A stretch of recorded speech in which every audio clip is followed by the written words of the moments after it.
सबको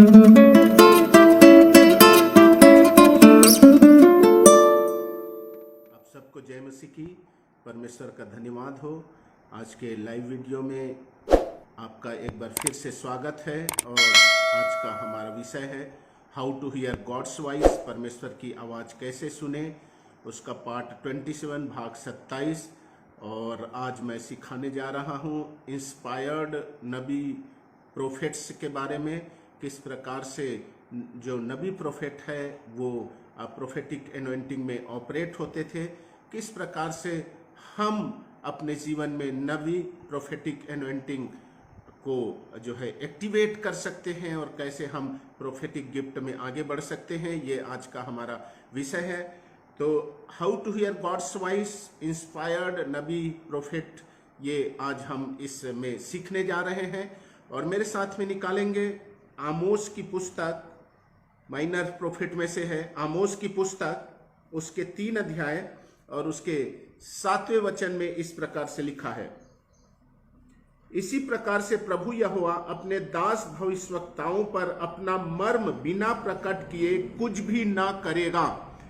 एक बार फिर से मैं पढ़ रहा हूं, इसी प्रकार से प्रभु यहोवा अपने दास भविष्यवक्ताओं पर अपना मर्म बिना प्रकट किए कुछ भी ना करेगा। इसमें यह बता रहा है कि परमेश्वर को जब किसी को कुछ बताना रहता था, अपने प्लान को जब दूसरे के लिए जो है वो बताना रहता था, तो वो सबसे पहले अपने भविष्यवक्ताओं पे प्रकट करता था, जो कि परमेश्वर की ओर से स्पोक्स पर्सन थे। एक बार फिर से पढ़ लेते हैं, इसी प्रकार से प्रभु यहोवा अपने दास भविष्यवक्ताओं पर अपना मर्म बिना प्रकट किए कुछ भी ना करेगा। सिंह गर्जा कौन न डरेगा, परमेश्वर यहोवा बोला कौन भविष्यवाणी ना करेगा। अर्थात परमेश्वर के इंस्पिरेशन से परमेश्वर जब अपने भविष्यवक्ताओं से बात करता है, तब भविष्यवक्ता उस बात को जब दूसरे के लिए रिलीज करता है तो दैट इज अ प्रोफेसी। लेकिन हम एक और वचन को पढ़ते हैं, मेरे साथ में निकालेंगे पहला इतिहास की पुस्तक, उसके 29 अध्याय और उसके 30 वचन। जैसे अभी हमने देखा है कि परमेश्वर अपने भविष्यवक्ताओं पर बिना अपने मर्म को प्रकट किए हुए कुछ भी नहीं करता। पहला इतिहास उसका 29 अध्याय और उसका 29 से 30 वचन को देखते हैं, क्या लिखा हुआ है। आदि से अंत तक राजा दाऊद के सब कामों का वृत्तांत और उसके राज्य और पराक्रम का और उस पर और इस्राएल पर वरन देश देश के सब राज्यों पर जो कुछ बीता, इसका भी वृत्तांत शमूएल दर्शी और नातान नबी और गाद दर्शी की पुस्तकों में लिखा हुआ है। यहां 3 प्रकार का जो है प्रोफेटिक गिफ्टिंग के बारे में बताया गया है। इसका भी वृत्तांत शमूएल दर्शी, नातान नबी और गाद दर्शी की पुस्तकों में लिखा हुआ है। हम जब आमोस उसके 3 अध्याय उसके 7 वचन से पढ़ते हैं तो लिखा है कि प्रभु यहोवा बिना अपने दास भक्तों पर अपना मर्म प्रकट किए हुए कुछ भी न करेगा, और परमेश्वर यहोवा बोलेगा तो निश्चित रूप से भविष्यवाणी होगी। लेकिन जब हम पहला इतिहास उसके 29 अध्याय उसके 29 और 30 वचन को पढ़ते हैं तो यहाँ नातान के बारे में नबी लिखा हुआ है, गाद का दर्शी लिखा है और शमूएल का दर्शी लिखा हुआ है। और यदि हम इसको मूल भाषा में जाएं तो इस प्रकार से है। मूल भाषा में यदि हम देखें तो नातान के लिए जो नबी लिखा हुआ है, दूसरा जो शब्द है जो कि शमूएल के लिए है, जो कि दर्शी शब्द लिखा है, यदि मूल भाषा में हम जाए तो रआ या रोए शब्द है। रआ या रोए शब्द है जिसका अर्थ होता है सियर या नाइट विजन, जो कि स्वप्न दर्शी है। स्वप्न देखने वाला जो व्यक्ति है उसको हम दर्शी बोलते हैं। तो शमूएल जो है दर्शी था, नातान नबी था, प्रोफेट था नातान, और शमूएल जो है वो दर्शी प्रोफेट था, सियर प्रोफेट था। नातान जो है नबी प्रोफेट था, लेकिन शमूएल दर्शी प्रोफेट था। और गाद के लिए जो शब्द लिखा हुआ है दर्शी की पुस्तकों में लिखा है, गाद दर्शी पुस्तकों में लिखा है, इसके लिए जो मूल भाषा का शब्द है वो चोजे, होजे या खोजे है। इसमें जो है सियर विजनरी गिफ्टिंग के बारे में इसको हम जो है आइडेंटिफाई करते हैं तो इस प्रकार से परमेश्वर यहोवा अपने दास भविष्यवक्ताओं पर बिना अपना मर्म प्रकट किए हुए आमोस 3 अध्याय उसके 7 वचन से कुछ भी नहीं करेगा, वो प्रकट करके करेगा। और परमेश्वर जब बोलेगा तो निश्चित रूप से भविष्यवाणी होगी। लेकिन जब हम पहला इतिहास उसके 29 अध्याय 29 और 30 वचन को देखते हैं तो यहाँ जो है भविष्यवक्ताई 3 प्रकार से होता है। पहला जो है वो नबी, दूसरा सियर और तीसरा सियर विजनरी। नबी जो है सीधे सीधे परमेश्वर की आवाज को सुनता है, परमेश्वर के आत्मा के द्वारा इंस्पायर्ड होता है, अपनी आत्मा में सुनता है, या फिर परमेश्वर उसे विशेष प्रकाशन देता है। सियर जो है, जो कि शमूएल के बारे में लिखा है, दर्शी सियर, वो जो है स्वप्न के माध्यम से परमेश्वर की बातों को समझता है, देखता है और भविष्यवाणी करता है। और गाद के बारे में लिखा है, दर्शी मीन्स सियर विजनरी, वो दर्शन के द्वारा परमेश्वर की बातों को प्रकट करता है। तो इस प्रकार से 3 शब्द है मूल भाषा में, जो है नबी जो नबाह से आया हुआ है, दर्शी जो कि राह या रुए से है, और जो है सियर विजनरी जो है जो कि दर्शन के क्षेत्र में काम करते हैं। शमूएल के विषय में जो दर्शी लिखा हुआ है वो सियर है, अर्थात स्वप्न देख करके काम करने वाले, स्वप्न देख करके भविष्यवाणी करने वाले।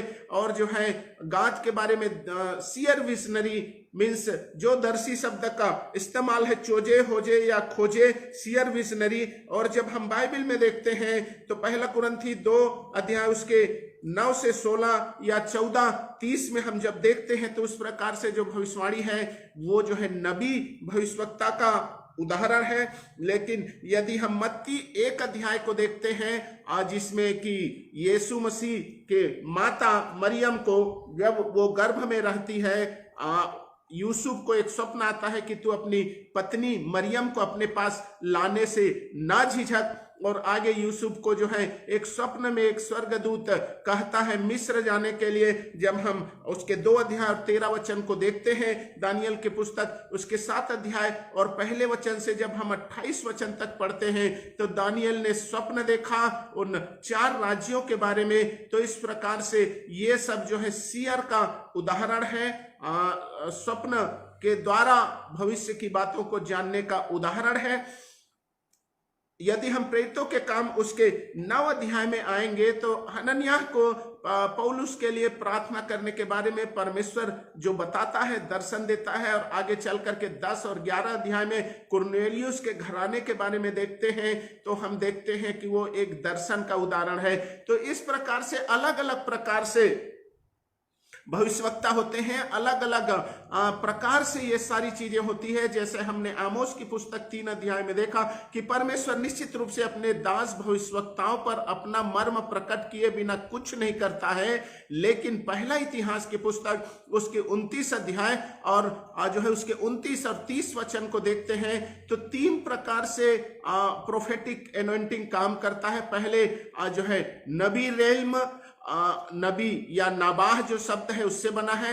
दूसरा सियर, ये जो सियर है वो राह या रुए से है, जिसमें स्वप्न के द्वारा परमेश्वर की बातों को जानते हैं। और तीसरे प्रकार का है वो विजन के द्वारा, सियर विजनरी गिफ्टिंग के द्वारा जानते हैं, दर्शन के द्वारा जागृत अवस्था में हम जानते हैं। उसके लिए चोजे, खोजे या होजे शब्द का इस्तेमाल हुआ है। तो आज जो हम सीखने जा रहे हैं वो जो है सियर के बारे में नहीं सीखने जा रहे हैं, सियर विजनरी के बारे में आज हम सीखने नहीं जा रहे हैं, बल्कि हम नबी के बारे में सीखने जा रहे हैं कि नबी जो प्रोफेट है वो किस प्रकार से ऑपरेट होता था, किस प्रकार से परमेश्वर एक नबी के साथ में काम करता है, उसके विषय में हम सीखने जा रहे हैं। और कैसे हम अपने लाइफ में जो है एक इंस्पायर्ड नबी के अभिषेक को एक्टिवेट कर सकते हैं, किस प्रकार से हम नबी हो सकते हैं, कैसे हम उस अभिषेक में काम कर सकते हैं, कैसे हम उस रेल्म में काम कर सकते हैं, उस क्षेत्र में काम कर सकते हैं, ये आज का हमारा विषय है। तो अब तक मैंने सिखाया कि परमेश्वर यहोवा बिना अपने दास भविष्यवक्ताओं पर अपना मर्म प्रकट किए हुए कुछ नहीं कर सकता, कुछ नहीं करता है, जो है कर सकता है लेकिन कुछ नहीं करता है।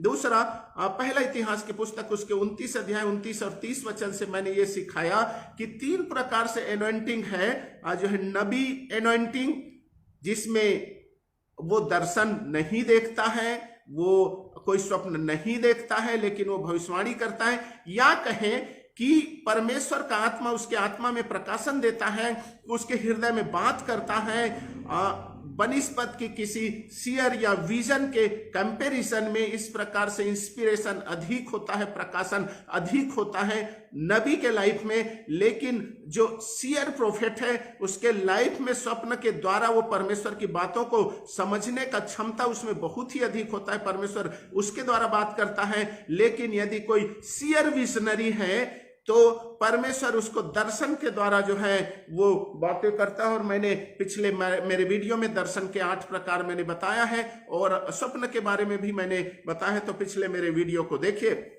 आज हम सीखने जा रहे हैं नबी के बारे में कि नबी का जो अभिषेक है वो किस प्रकार से काम करता है, कैसे हम नबी के अभिषेक में बढ़ सकते हैं। तो बाइबल में जो पहला जो शब्द है नबी जिसके लिए इस्तेमाल किया गया है, पहला जो शब्द नबी इस्तेमाल किया गया है वो है अब्राहम के लिए। आइए हम पढ़ते हैं। बाइबल में अब्राहम के लिए फर्स्ट टाइम नबी शब्द इस्तेमाल किया गया है। प्रोफेट, ऑफिशियल प्रोफेट होता है नबी जो है। नबी शब्द सबसे पहले अब्राहम के लिए इस्तेमाल किया गया है। उत्पत्ति की पुस्तक उसके 20 अध्याय और उसके 7 वचन को जब हम पढ़ते हैं, अबीमेलेक और अब्राहम का इसमें विवरण हुआ है और क्या बोलता है इसको देखते हैं। इसलिए अब उस पुरुष की पत्नी को उसे लौटा दे क्योंकि वह नबी है। परमेश्वर यहोवा अबीमेलेक को यह कहता है, इसलिए अब उस पुरुष की पत्नी को उसे लौटा दे क्योंकि वह नबी है और तेरे लिए प्रार्थना करेगा और तू जीता रहेगा। पर यदि तू उसको ना लौटाए तो जान रख कि तू और तेरे जितने लोग हैं सब निश्चय मर जाएंगे। और जब 20 वचन में आते हैं, इसी जो है 20 अध्याय का 17 वचन में आते हैं, तब अब्राहम ने यहोवा से प्रार्थना की और यहोवा ने अबीमेलेक और उसकी पत्नी और दासियों को चंगा किया और वे जनने लगे। देखिए यहाँ प्रोफेट जो है एक इंटरसेसर भी है।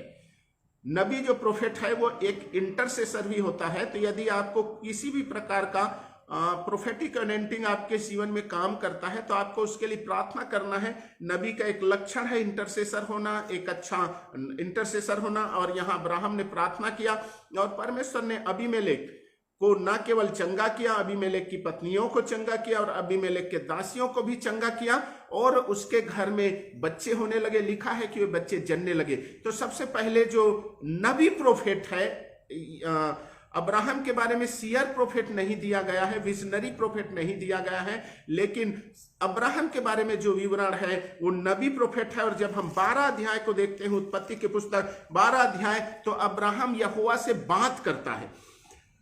अब्राहम ने यहोवा से कहा, पहला वचन, अपने देश और अपने कुटुंबियों और अपने पिता के घर को छोड़कर उस देश में चला जा जो मैं तुझे दिखाऊंगा, और मैं तुझसे एक बड़ी जाति बनाऊंगा और तुझे आशीष दूंगा और तेरा नाम महान करूंगा और तू आशीष का मूल होगा। इस प्रकार से परमेश्वर अब्राहम से बात करता है। तो नबी प्रोफेट वो है जिससे परमेश्वर बातें करता है। सीयर प्रोफेट वो है जिसको परमेश्वर स्वप्न में प्रकाशन देता है, जो है अपने योजनाओं के बारे में, अपने किंगडम के बारे में वार्निंग ड्रीम्स होते हैं।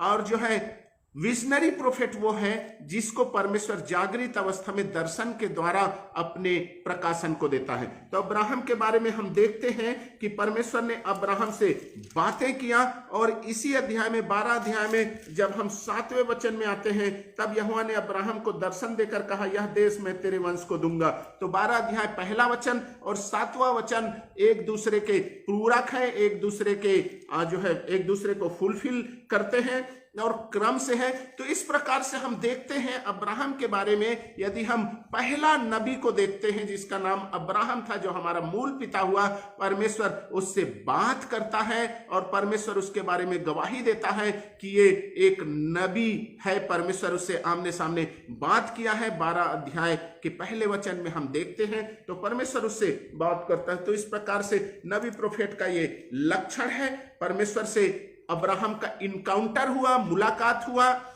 7वें वचन में परमेश्वर ने उसे विजन दिखाया, परमेश्वर प्रकट हुआ, परमेश्वर उसको प्रकाशन दिया। तो इस प्रकार से एक नबी के साथ में परमेश्वर का अपीयरेंस हो सकता है, रिविलेशन हो सकता है, इनकाउंटर हो सकता है जो है, और परमेश्वर उसे दर्शन के द्वारा भी कुछ मात्रा में बात कर सकता है, कुछ मात्रा में शब्द के द्वारा बात कर सकता है, लेकिन मोस्टली परमेश्वर सीधे सीधे बात करेगा या इंस्पिरेशन के बारे में, इंस्पिरेशन के द्वारा बात करेगा।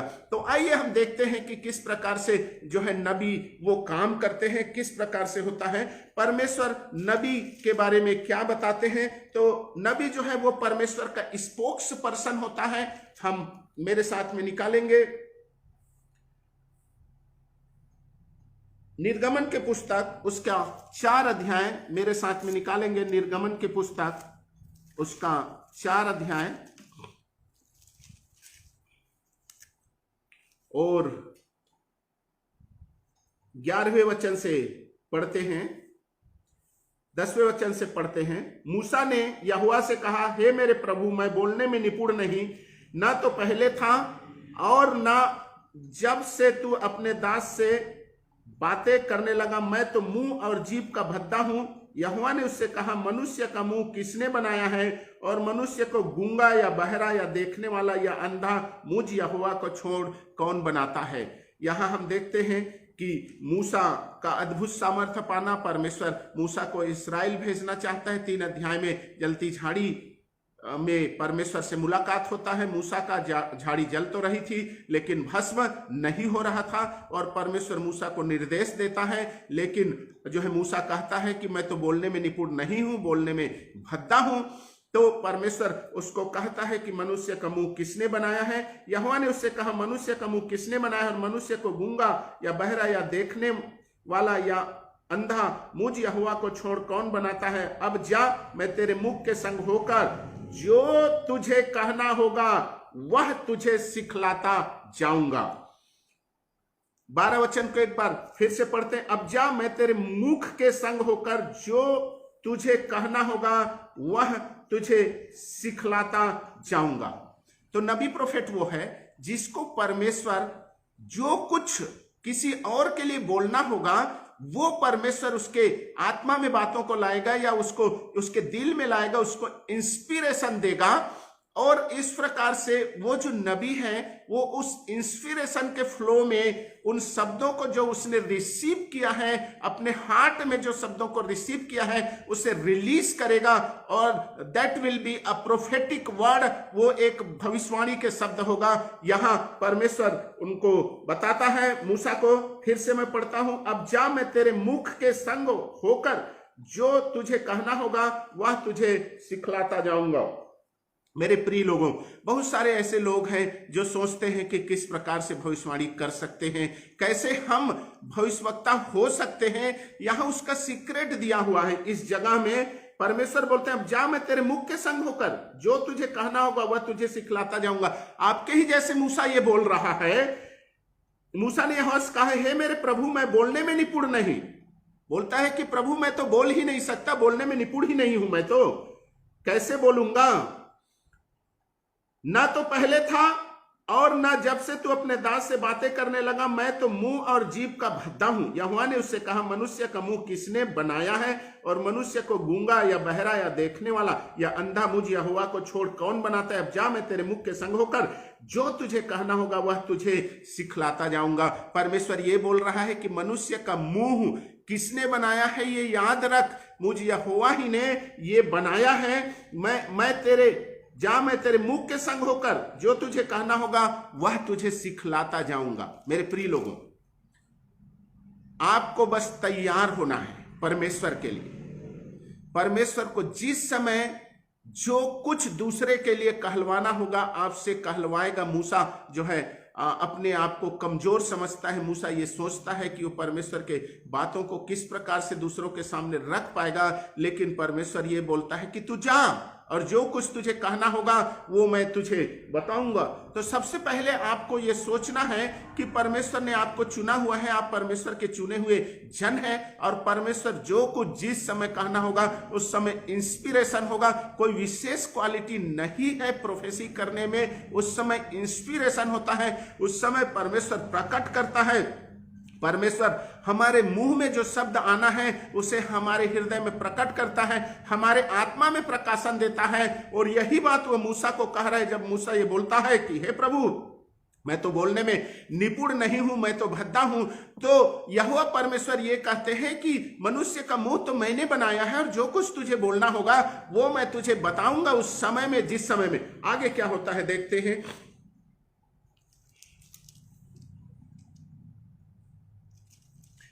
12, अब जा मैं तेरे मुख के संग होकर जो तुझे कहना होगा वह तुझे सिखलाता जाऊंगा। उसने कहा, हे मेरे प्रभु, कृपया किसी और को तू भेज।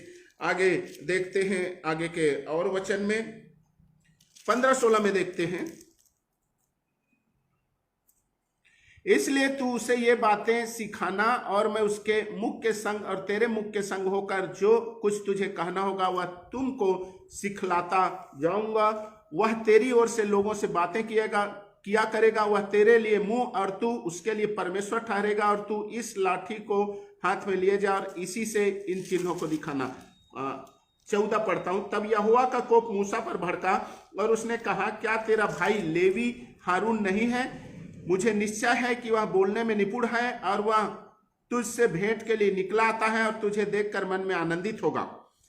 15, इसलिए तू उसे ये बातें सिखाना, और मैं उसके मुख के संग और तेरे मुख के संग होकर जो कुछ तुझे करना होगा वह तुमको सिखलाता जाऊंगा। वह तेरी ओर से लोगों से बातें किया करेगा, वह तेरे लिए मुंह और तू उसके लिए परमेश्वर ठहरेगा। यहां हम एक विशेष कॉन्सेप्ट को सीखते हैं। आमोस 3 अध्याय उसके 7 वचन में देखा हमने कि परमेश्वर अपने दास भविष्यवक्ताओं पर अपना मर्म प्रकट किए बिना कुछ भी नहीं करता है। और जब हम निर्गमन के पुस्तक 4 अध्याय को देखते हैं, मूसा से परमेश्वर का मुलाकात होता है, इनकाउंटर होता है। मूसा ये बोलता है कि मैं बोलने में निपुण नहीं हूं, मैं भद्दा हूं। तो परमेश्वर उसे बोलता है 12 वचन में, अब जा मैं तेरे मुख के संग होकर तुझे जो कुछ कहना होगा वह तुझे सिखलाता जाऊंगा। लेकिन फिर भी मूसा तैयार नहीं होता है। तो परमेश्वर मूसा के भाई हारून के बारे में ये कहता है कि हारून को तू बोलना, मैं तुझसे बात करूंगा, और हारून को तू बोलना, और हारून तेरे लिए स्पोक्स पर्सन होगा, प्रवक्ता होगा, दूसरे के साथ में बोलने वाला होगा, फिरौन के साथ में बात करने वाला होगा, और भी जो दूसरे लोग हैं उनके साथ में बात करने वाला होगा। तू उसे सिखलाना, तू उसे बताना, मैं तुझसे बात करूंगा, तू उसे बताना, और वो दूसरों को बताएगा। तो नबी prophet is a spokesperson. नबी भविष्यवक्ता जो है वो प्रवक्ता होता है किसी विशेष बातों के लिए परमेश्वर की ओर से। जैसे हम यहां देखते हैं कि मूसा अपने भाई हारून को बताता है कि परमेश्वर क्या क्या उसके साथ में बात किया है, और हारून जो है चूंकि बोलने में निपुण था इसलिए उन बातों को दूसरे के साथ में करता है, फिरौन के साथ में या किसी और के साथ में, जहां जहां मूसा उसको लेकर के गया होगा वहां वो किया होगा। परमेश्वर ने इस प्रकार से जो है व्यवस्था को यहां किया ताकि परमेश्वर के जो संदेश है वो सही जगह में और सही लोगों तक पहुंच सके। तो नबी प्रोफेट वो है जो परमेश्वर का स्पोक्स पर्सन हो, जो परमेश्वर की ओर से बोलता हो, जिसे परमेश्वर जो प्रकाशन देता है वो लोगों के लिए, बिलीवर्स के लिए, या जो लोग भी उनके पास में आते हैं उनके लिए वो उसे प्रकाशित करता है। नबी प्रोफेट अपने तरफ से कुछ भी नहीं बोलता है, वो वही बात बोलता है जो परमेश्वर उसे प्रकाशित करता है। तो इस प्रकार से जैसे मूसा और हारून का उदाहरण एक अच्छा उदाहरण है।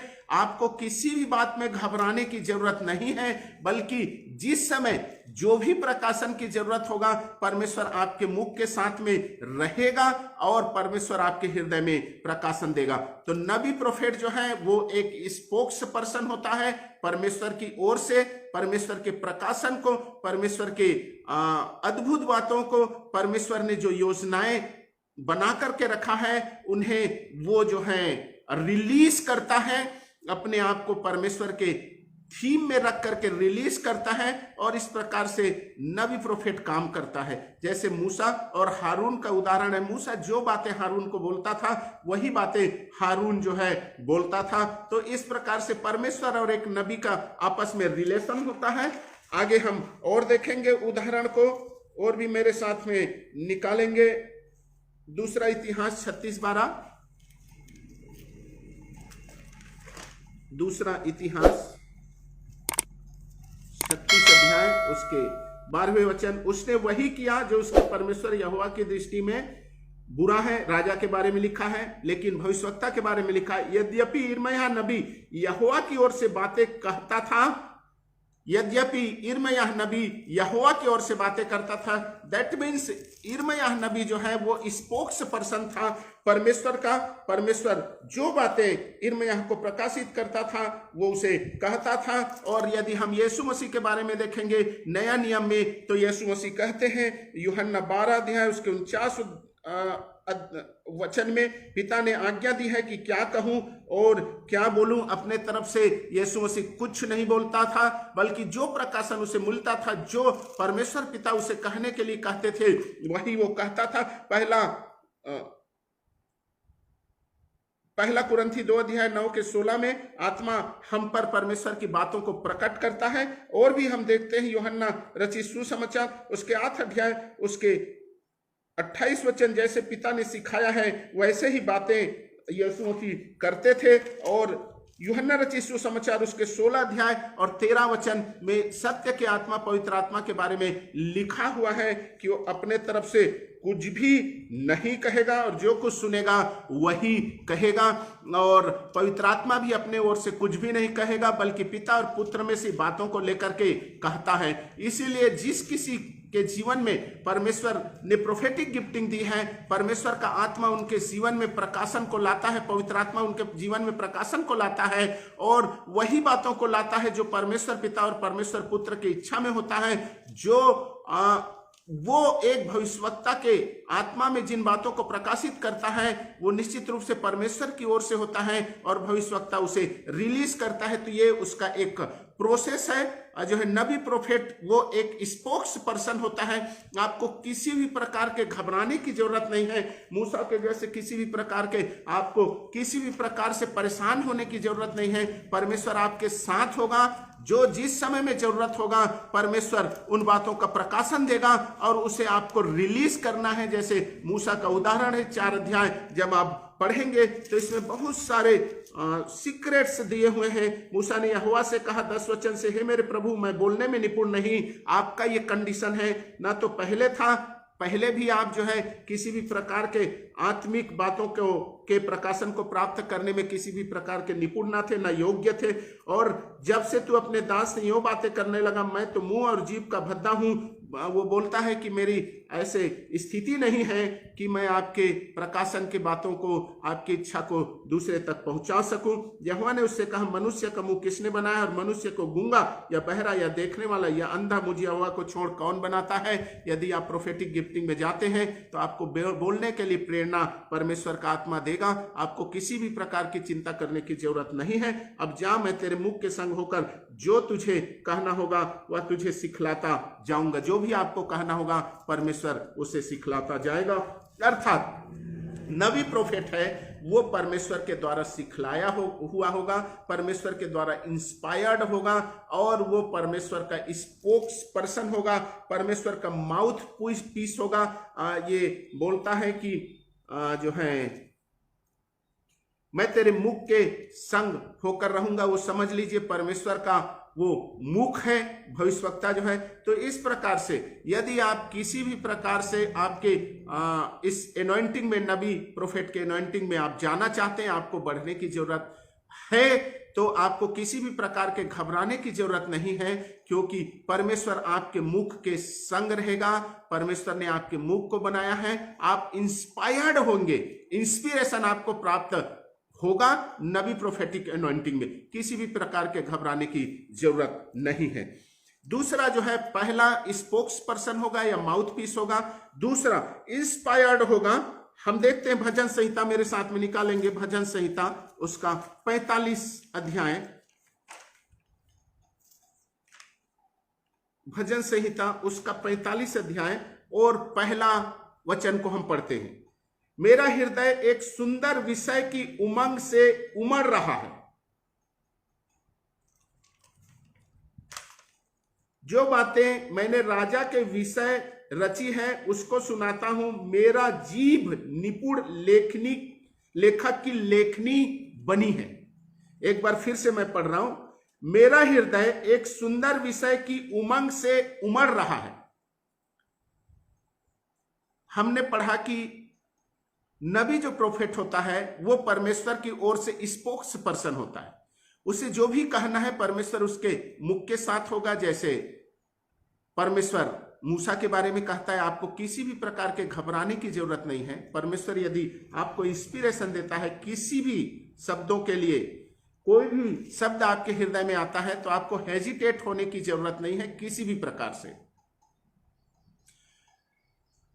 दूसरा, हम जब भजन संहिता 45 अध्याय उसके पहले वचन को पढ़ते हैं, मेरा हृदय एक सुंदर विषय की उमंग से उमड़ रहा है। जब परमेश्वर आपको प्रकाशन देगा, नबी प्रोफेट को प्रकाशन देगा, उसके हृदय में एक उमंग आएगी और उसके हृदय में उमड़ने लगेगा।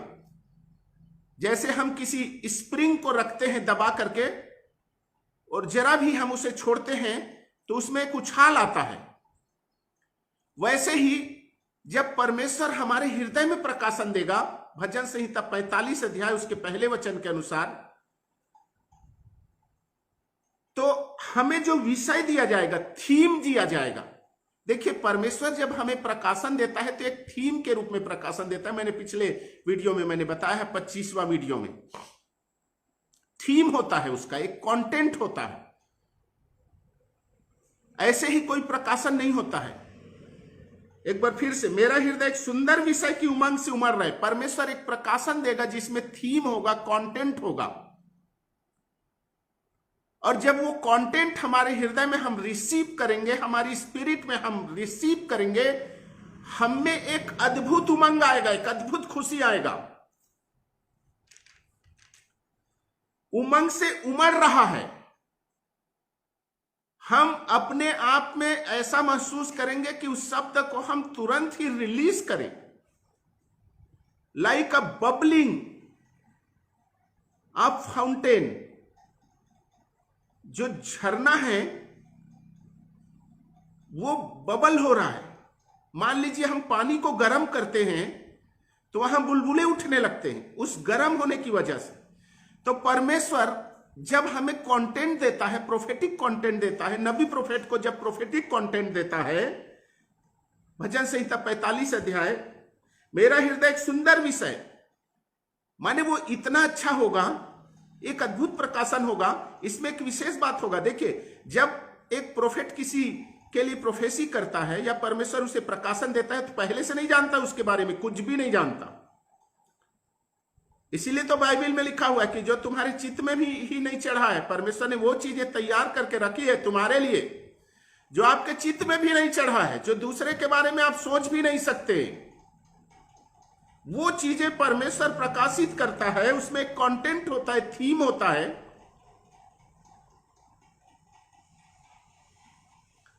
और जब उस थीम को आप रिसीव करते हैं, आपका हृदय उमड़ने लगता है। मेरा हृदय एक सुंदर विषय, थीम की उमंग से उमड़ रहा है। ऐसा लगता है जैसे बुलबुले उठने के जैसे। आप जब उस रिविलेशन को प्राप्त करेंगे, आपको एक ऐसा लगेगा जैसे एक खुशी के मारे कुछ आपके अंदर से रिलीज होना चाहता है। दैट मीन्स आप स्पिरिट कंट्रोल्ड होंगे उस समय में, आत्मा के द्वारा नियंत्रित होंगे उस समय में। आप जब आपको प्रोफेटिक थीम प्राप्त होगा, प्रोफेटिक वर्ड प्राप्त होगा, तो आपके हृदय में इस प्रकार से उमंग होगा, उछाल होगा। मेरा हृदय एक सुंदर विषय की उमंग से उमड़ रहा है। जो बातें मैंने राजा के विषय रची है उसको सुनाता हूं। मेरी जीभ निपुण लेखक की लेखनी बनी। निपुण लेखक, एक निपुण लेखक से बिल्कुल भी गलती नहीं होगी। तो जब परमेश्वर आपको प्रकाशन देगा तो आपके हृदय में एक थीम के रूप में वो आएगा।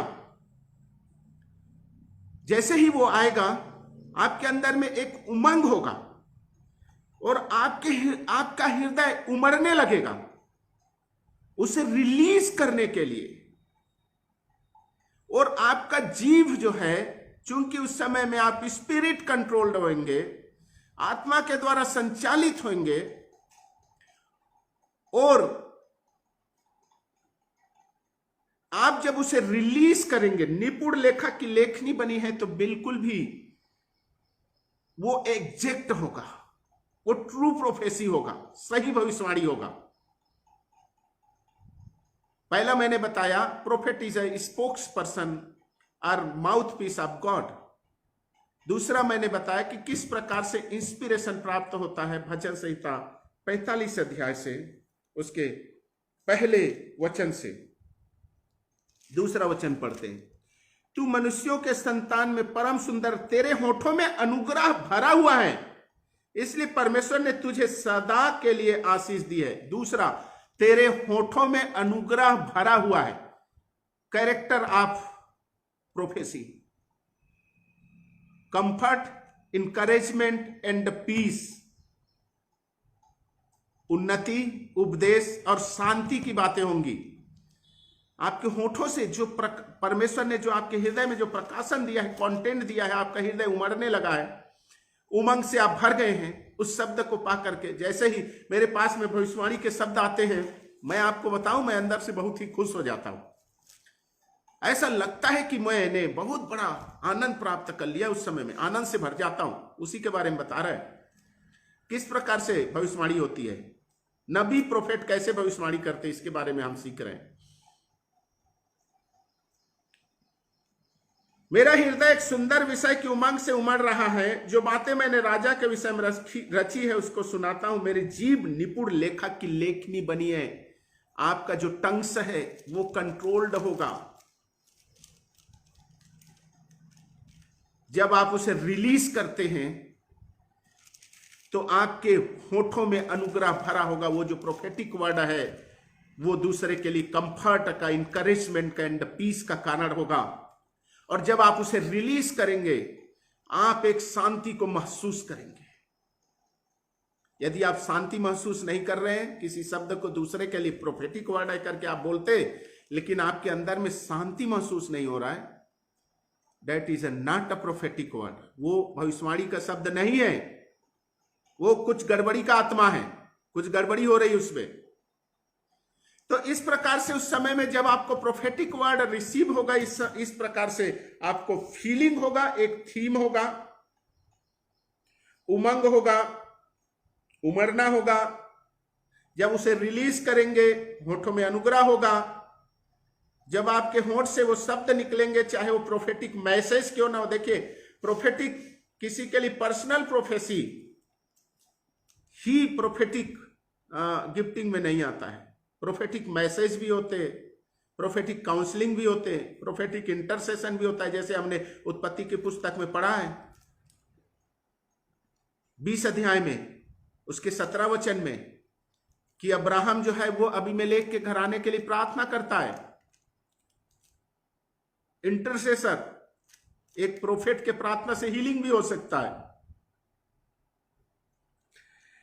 मेरे साथ में और निकालेंगे यशायाह की पुस्तक। मैंने प्रोसेस बताया कि किस प्रकार से होता है। यशायाह की पुस्तक, उसके 50:4-5, यशायाह की पुस्तक 50 अध्याय 4-5वां वचन।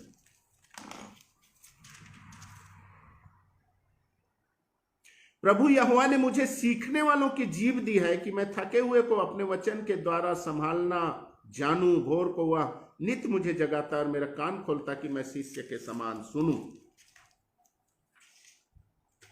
हालेलुया। यशायाह किस प्रकार से परमेश्वर के वचन को सुनता था और कैसे शब्द उसे मिलते थे। मैं थके हुए को अपने वचन के द्वारा संभालना जानूं। मन से उसके होठों में भी अनुग्रह था, कंफर्ट, पीस एंड इंकरेजमेंट, ये था।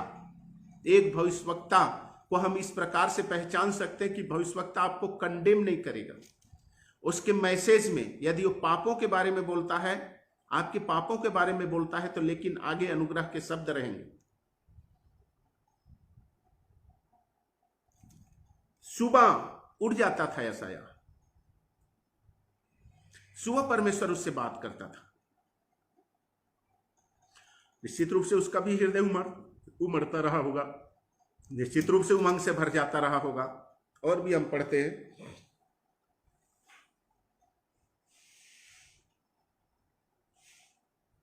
यिर्मयाह 20 अध्याय, यिर्मयाह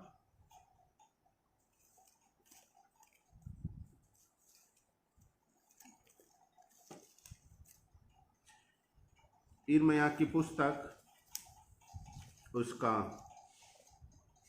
20 अध्याय मेरे साथ में निकालेंगे। यिर्मयाह की पुस्तक उसका 20 अध्याय और 9वें वचन।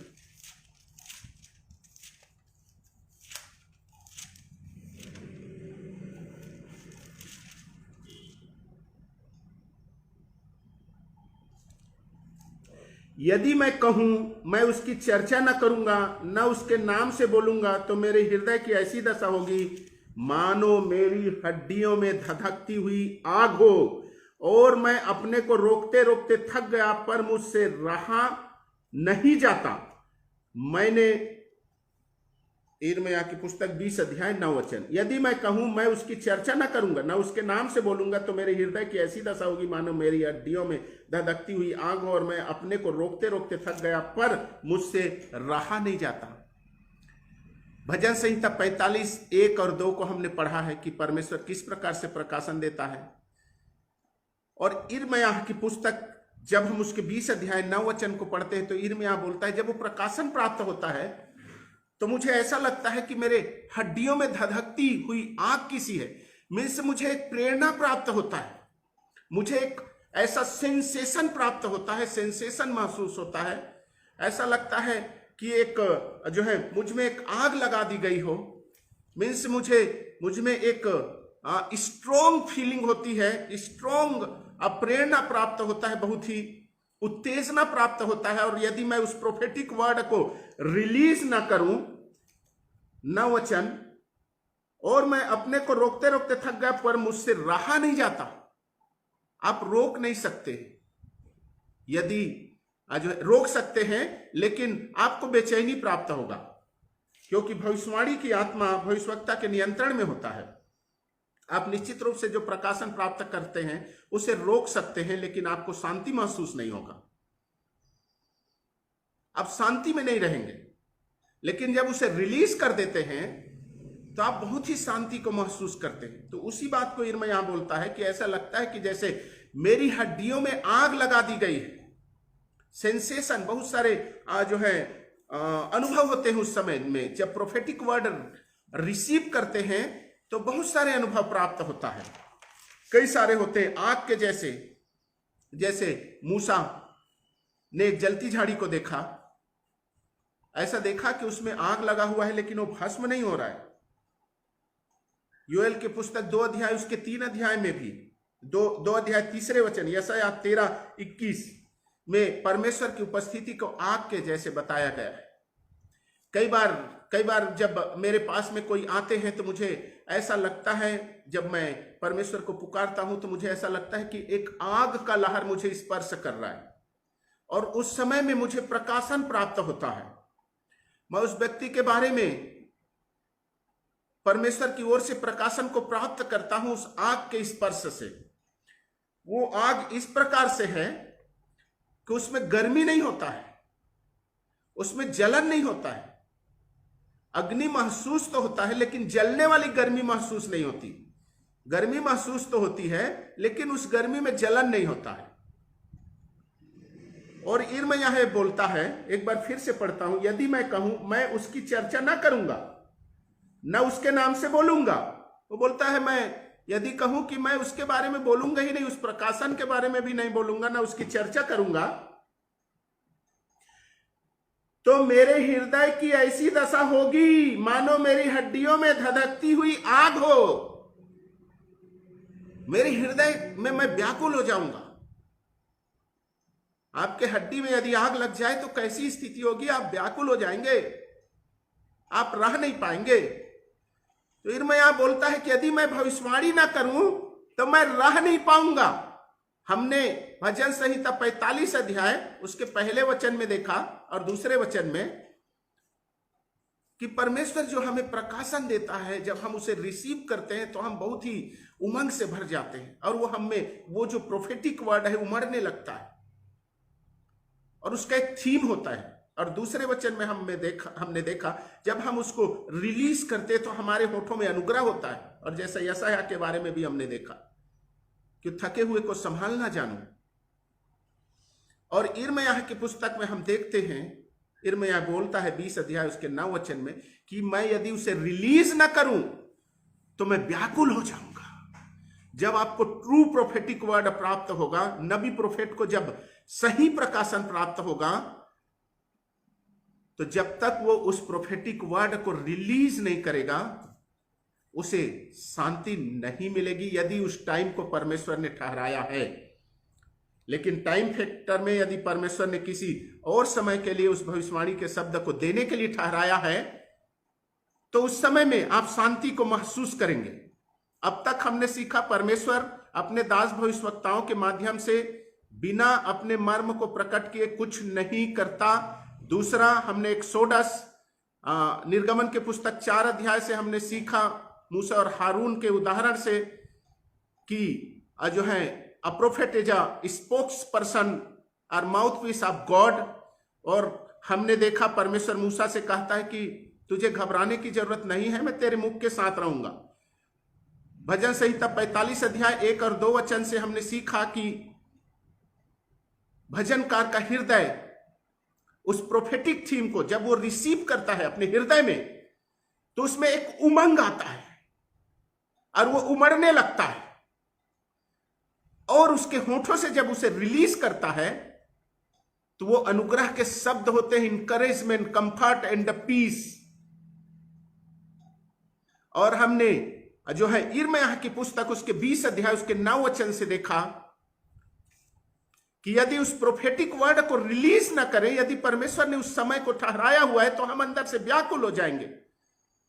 स्टीयर अप, उत्तेजना प्राप्त होगा उस समय में।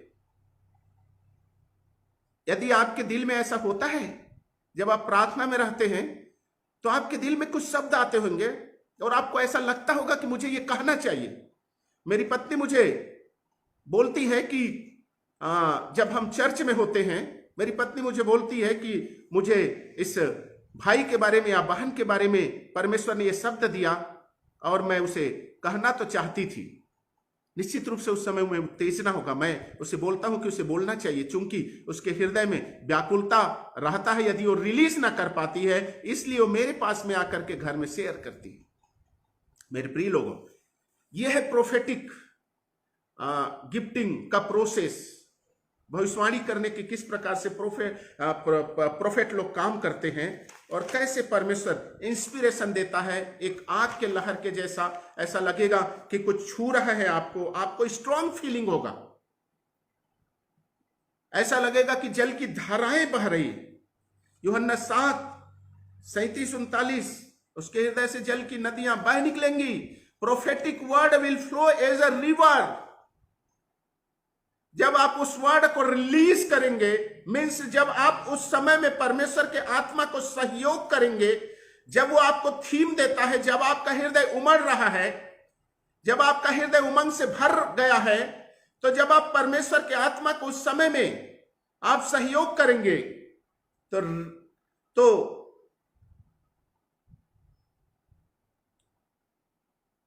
ऐसा लगेगा कि प्रोफेटिक जो वर्ड है वो जल की धारा की नाई आपके हृदय में प्रकाशन आ रहा है, जल की धारा की नाई आ रहा है, लगातार आ रहा है।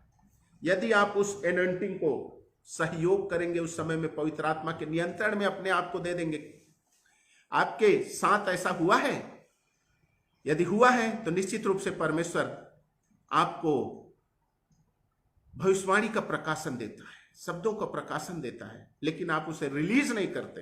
रिलीज करेंगे तो वो अनुग्रह से परिपूर्ण होगा। आपको जैसे 45:1 में लिखा है उमंग, आई लव जॉय, यशाया 61:3, भजन संहिता 45:7 एक बार देख लेते, भजन संहिता 45:7 को देख लेते। तूने धर्म से प्रीति और दुष्टता से बैर रखा, इस कारण परमेश्वर ने, हाँ तेरे परमेश्वर ने तुझको तेरे साथियों से अधिक हर्ष के तेल से अभिषेक किया है। आपको हर्ष महसूस होगा। तो इस प्रकार से बहुत सारे फीलिंग उस समय में आएंगे। ऐसा लगेगा कि कुछ हवा चल रहा है, जैसे कि प्रेतों के काम 2 अध्याय में उस उपरोठी कोठरी में हुई, और आप प्रकाशन को प्राप्त करेंगे। लेकिन जब जब चाहे वो आग की लहर के जैसे लगे या हवा चल रहा है लगे,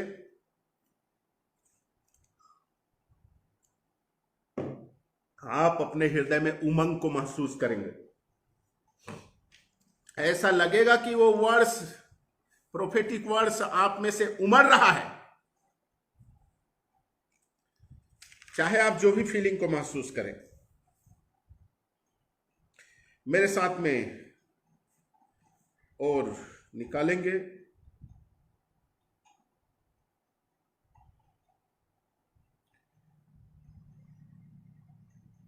पहला कुरिन्थियों 14:30, पहला कुरिन्थियों की पत्री उसका 14 अध्याय उसके 30 वचन।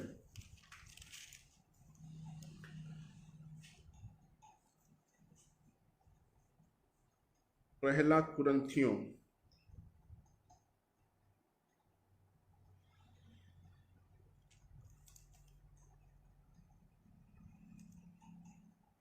पर सारी बातें शालीनता और व्यवस्थित रूप से की जाए। सॉरी, ये दूसरा वचन है।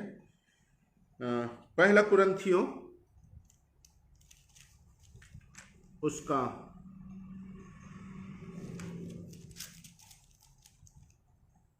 पहला कुरिन्थियों उसमें लिखा है कि जो है ईश्वरी प्रकाश हो, इस प्रकार से वो एक वचन है।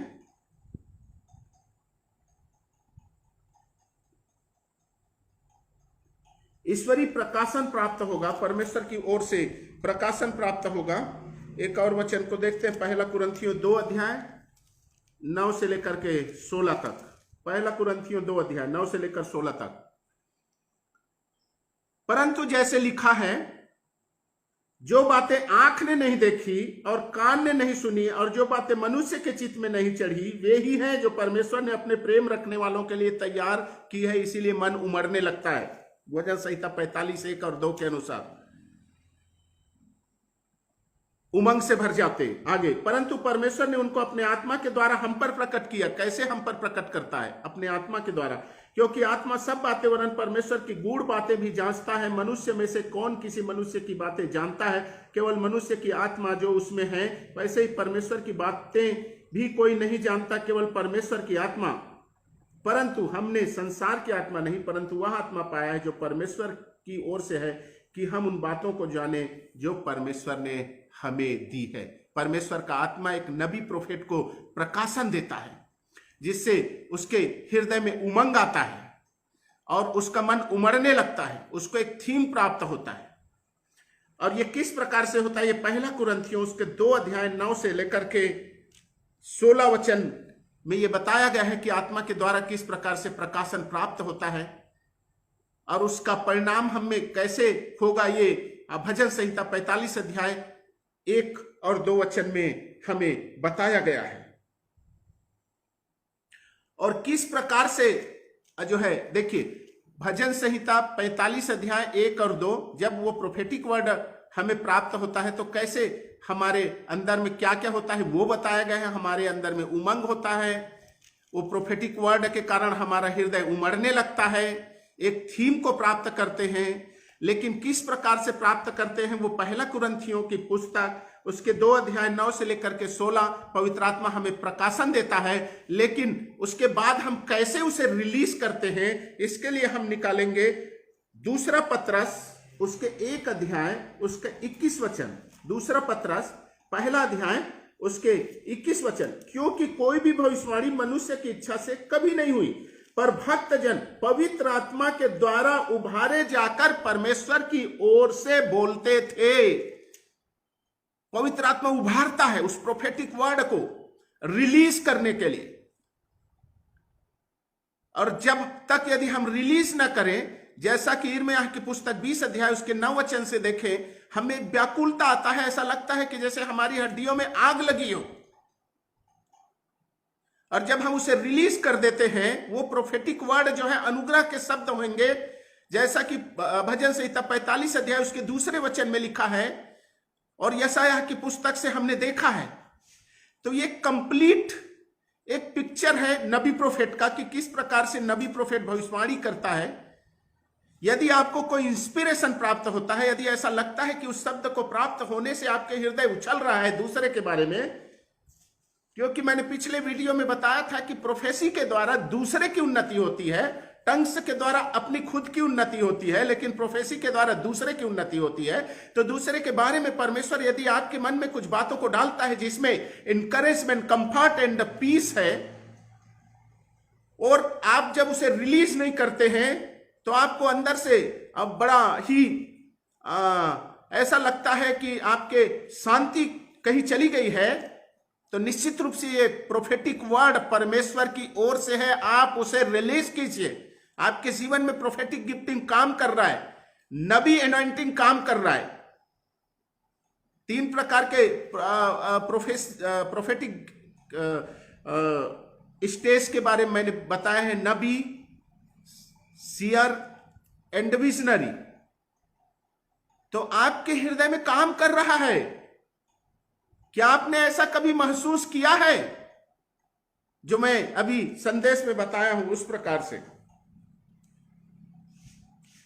आपको कैसे महसूस होगा? जैसे मैंने बताया कि यदि हम पानी को गर्म करें तो उसमें बुलबुला निकलता है, नीचे गर्म लगा हुआ है, वो निकलेगा ही। वैसे ही परमेश्वर के आत्मा की उपस्थिति होगा तो इस प्रकार से होगा ही, आपको प्रोफेटिक वर्ड रिसीव होगा ही। यहोवा बोलेगा तो कौन भविष्यवाणी ना करेगा? आमोस की पुस्तक 3 अध्याय उसके 7वां वचन। आपको ऐसा लगेगा कि जैसे उमड़ रहा है, उछलने के जैसा लगेगा, आपको उत्तेजना महसूस होगा। आप आत्मा के द्वारा उस समय में नियंत्रित होंगे, बोलने के लिए आप तत्पर होंगे उस समय में। आप एक फ्लो में जैसा कि हबक्कुक की पुस्तक उसके 2 अध्याय 1 से 3 वचन को पढ़ते हैं तो एक फ्लो होता है वहां। एक फ्लो में आपको प्रोफेटिक वर्ड रिसीव होंगे। जब आप उसे रिलीज करेंगे जो आपने प्राप्त किया है, तो निश्चित रूप से और भी प्रोफेटिक वर्ड एक फ्लो में प्राप्त होंगे। जैसा कि यूहन्ना रचित सुसमाचार उसके 7 अध्याय उसके 38-39 वचन को देखते हैं, तो तुम्हारे हृदय से जल की नदियां बह निकलेंगी। Prophetic word will flow like a water of river. नदी के जल के जैसे शब्द आने लगेंगे। आप अभिव्यक्त करने के लिए, जो आपने रिसीव किया है उसे अभिव्यक्त करने के लिए आप जो है उत्तेजित हो जाएंगे। आप में ऐसे शब्द आएंगे, ऐसे इंस्पिरेशन आएंगे, ऐसा प्रकाशन आएगा जिसको आप पहले से जानते भी नहीं थे। 1 कुरिन्थियों 2 अध्याय जो आपके मन में, चित्त में भी नहीं चढ़ा है, वही पवित्र आत्मा आपको प्रकाशन देगा। और जब आप उसे रिलीज करेंगे, that will be a prophetic word. That it is very simple. आपको कोई जो है डरने की जरूरत नहीं। आपके मुख के साथ में परमेश्वर है। एक्टिवेटिंग द नबी एनॉइंटिंग कैसे एक्टिवेट कर सकते?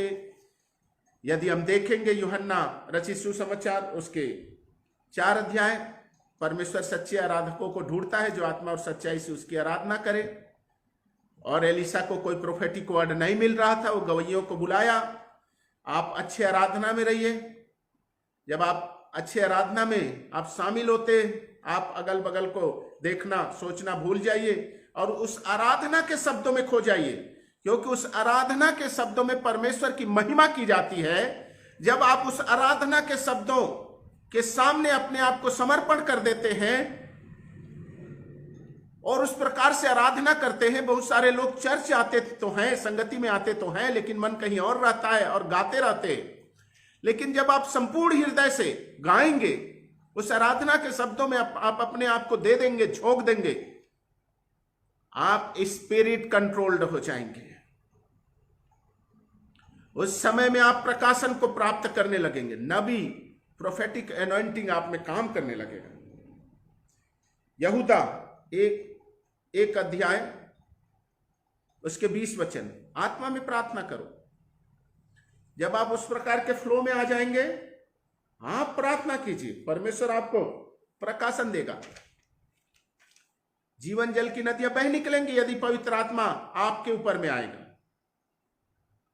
यदि आपने पवित्र आत्मा नहीं पाया है, आप प्रार्थना कीजिए,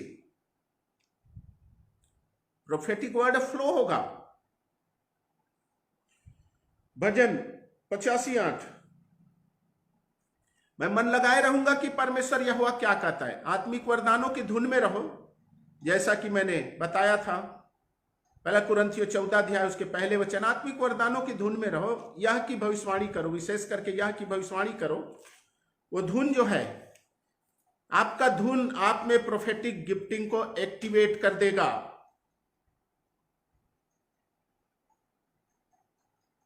तो इस प्रकार से इन स्टेप्स के द्वारा आप प्रोफेटिक गिफ्टिंग आपके लाइफ में एक्टिवेट हो सकता है। और जब हम एक्सोडस निर्गमन उसके 4 अध्याय 10 से 12 वचन को जब हमने देखा था, तो परमेश्वर जो है मूसा के मुख के साथ था, और जो कुछ भी उसे बोलना चाहता था, जो कुछ भी उसे बोलना होगा वो उसे सिखाएगा। ये वो कहता है, मीन्स परमेश्वर आपको प्रोफेटिक एनॉइंटिंग में लेके चलेगा, वो आपको सिखाएगा, आपको क्या बोलना है ये बताएगा, बस आपको स्टेप्स लेने की जरूरत है। तो अब मेरे साथ में आप अपने लाइफ का एग्जामिन कीजिए, जब आप प्रार्थना में होते हैं, जब चर्च में होते हैं, जब आप आराधना में होते हैं। पहला, क्या जब आप आराधना में होते हैं या चर्च के वचन सुनते हैं तो आपके हृदय में कुछ ऐसे शब्द रिसीव होते हैं जिससे आप में उमंग प्राप्त होता है?